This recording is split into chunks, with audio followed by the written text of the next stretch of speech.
अस्सलामुअलैकुम। हाथरस मामले को तकरीबन 1 महीना हो गया है। 14 सितंबर को यह वाक़या हुआ था। इसमें 4 लड़कों के ज़रिए एक लड़की का गैंगरेप का मामला है। चारों उसी गांव से ताल्लुक़ रखते हैं। लड़की हाथरस के एक गांव से ताल्लुक़ रखती है और लड़के भी उसी एक गांव से ताल्लुक़ रखते हैं। लड़की जो है दलित समाज से ताल्लुक़ रखती है और चारों लड़के जो अपर कास्ट से आते हैं। और अलमिया ये देखिए कि लड़की और लड़की के फैमिली वाले उन्हीं लड़कों के खेत में काम करते थे और उस गांव में सिर्फ दलित के 4 ही घर हैं। और इस वाक़या के होने के 19 दिन के बाद दिल्ली के सफदरजंग हॉस्पिटल में उस लड़की ने अपनी आखिरी सांस ली और उसके बाद योगी जी की पुलिस ने उसको रात में उसका अंतिम संस्कार कर दिया।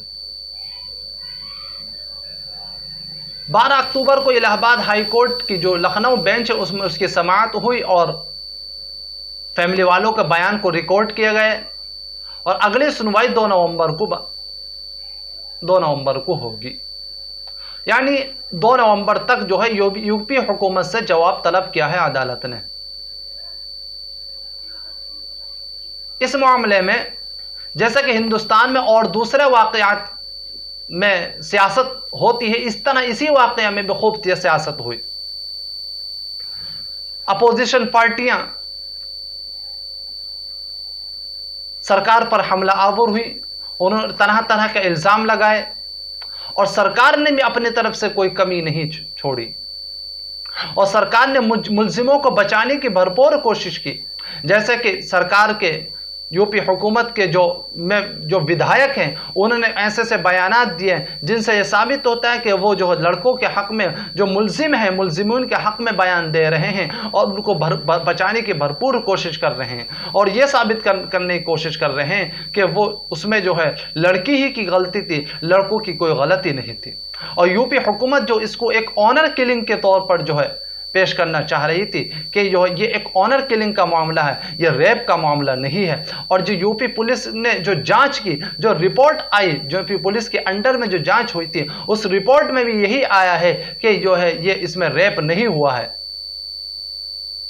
अब यूपी पुलिस के अंडर में ही सब कुछ हो रहा था, तो अब कैसे उस पर भरोसा किया जाए कि उस पर जो तहकीक हुई है वो बिल्कुल जो है हक के साथ जो तहकीक हुई है, इंसाफ के साथ उसकी जांच हुई है, कैसे उस पर यकीन कर लिया जाए। वो तो जो इस वाक़ये को जो है बिल्कुल सिरे से ही जो रैप का शुरू से इनकार कर रही थी रिपोर्ट के आने से पहले से ही, और इस वाक़ये को यूपी हुकूमत बिल्कुल दबाना चाह रही थी कि बिल्कुल जो है ये उभर कर ना आए, अवाम तक ना पहुंचे। डीएम मुतासिरा के फैमिली वालों को प्रेशर डाल रहे हैं। इस तरह की वीडियो सोशल मीडिया पर जो है वायरल खूब हुई और अब भी सोशल मीडिया पर मौजूद हैं कि डीएम जो है फैमिली वालों पर प्रेशर डाल रहे हैं, बयान बदलने के लिए जो है मजबूर कर रहे हैं कि तुम अपना बयान को वापस ले लो, उनको बचाने की भरपूर। और जब अपोजिशन लीडर वाले जब फैमिली वालों से मिलने जाते हैं तो उनको दफ़ा 144 के नाम पर वापस कर दिया जाता है, उनको मिलने नहीं दिया जाता। लेकिन जब लड़कों उन्हें जो मुजरिमीन जो मुलजिमीन हैं उनके हक़ में बड़े बड़े प्रोग्राम, बड़े बड़े मीटिंगें जो मुनाकिद हो रही थी, लेकिन उनमें किसी तरह की कोई दफ़ा 144 नहीं थी, उनमें किसी तरह को कोई जो है एक कोरोना का मामला नहीं था। लेकिन जब अपोजिशन लीडर जो है वहाँ फैमिली वालों से मिलने जाते थे, उस वक्त जो दफ़ा 144 के नाम पर जो लीडरों को रोका जाता था। अब इससे क्या साबित करना चाहते थे, वो क्यों नहीं मिलना देना चाहते थे फैमिली वालों से, ये बात तो वही जाने। लेकिन जो पार्टी जो है जिस मुद्दे पर योगी जी और मोदी जी की सरकार तो इसी मुद्दे पर आई है, 2012 के अंदर जो निर्भया कांड हुआ था, निर्भया मामले में जब निर्भया मामले में जो है निर्भया मामले के बाद जब 2014 के इलेक्शन आया था, उसमें मोदी जी ने जो है जो नारा लगाया था, बहुत हुआ नारी परवार, अब की बार मोदी सरकार, बेटी बचाओ बेटी पढ़ाओ जैसे नारे जो है उस वक्त लगाए गए थे, उन नारों की हकीकत अब पता चलती है, वो नारे एक खोखले साबित हुए हैं और उनकी हकीकत जो है उनकी ग्राउंड रियलिटी पर जो उसके कोई हकीकत नहीं है।